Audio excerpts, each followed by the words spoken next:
Ажиназ атындағы Нокс мемлекеттік педагогикалық институтында миллетлер арасындағы ауызбіршілік, дослық һәм тынышлық идеяларын өзінде жәмлеген Өзбекстан ұлыма үйімі сүренетикарында біз бір шаңырақ перзентлеріміз атамасындағы дослық фестивалы болып өтті.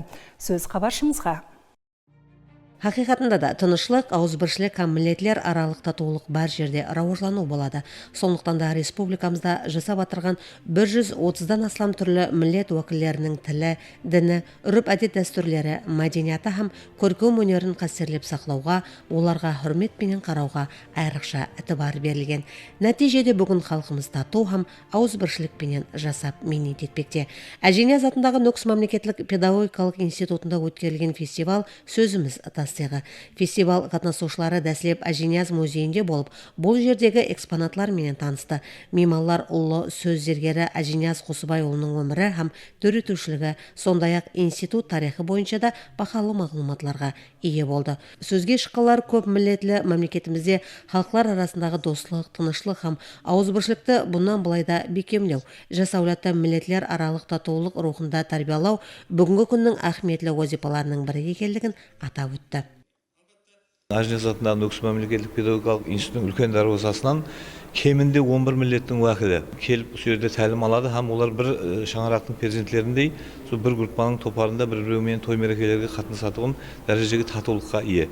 Міне осы әзелден біздің Қарақалпақ дияры, Өзбекстан диярында миллетлер аралық татулық бізге бір қанымызға сіңіп кеткен бір достық белгісі. Біздің диярымызда міне осы бірліктің рауажану біздің бүгінгі күндегі жастарымызға да үгіт насихат етіліп жатқан екен. Құдай қаласа бұны келешек әулетқа да сол дәстүрімізді өзінің сұлу халатында эстафета етіп қалдыруымыз біз үшін бүгінгі күндегі парызымыз болып есептеледі. Себебі миллетлердің татулығы мәңгі мемлекеттің экономикалық, социалдық, саяси жақтан рауажануына өзінің ұнамды тәсірін тигізеді. Сондай-ақ фестиваль шеңберінде жауызлыққа қарсы ағартушылық пенен идеясы текарында рухи ағартушылық сөйбетлері шөлкемлестіріліп, онда халықлар арасындағы татулық, кеңпейілік, миллетлер арасындағы достық һәм ауызбіршіліктің жәмиеттегі тұтқан орны хақында сөз етілді.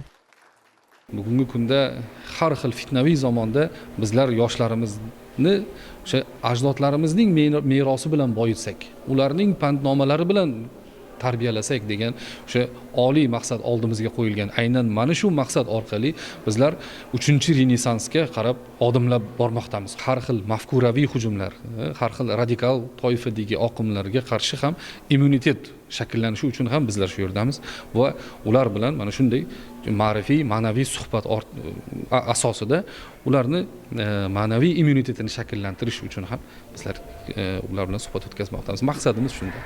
Достық бұл еліміздегі тынышлық һәм парауалықтың текары. Біз бір шаңырақ перзентлеріміз фестивалы осы идеяны және бір мәрте кеулерге тереңірек сіңдірді. Ләж институттың қабілетлі жастарының атқаруындағы концерт бағдарламасымен давам етті.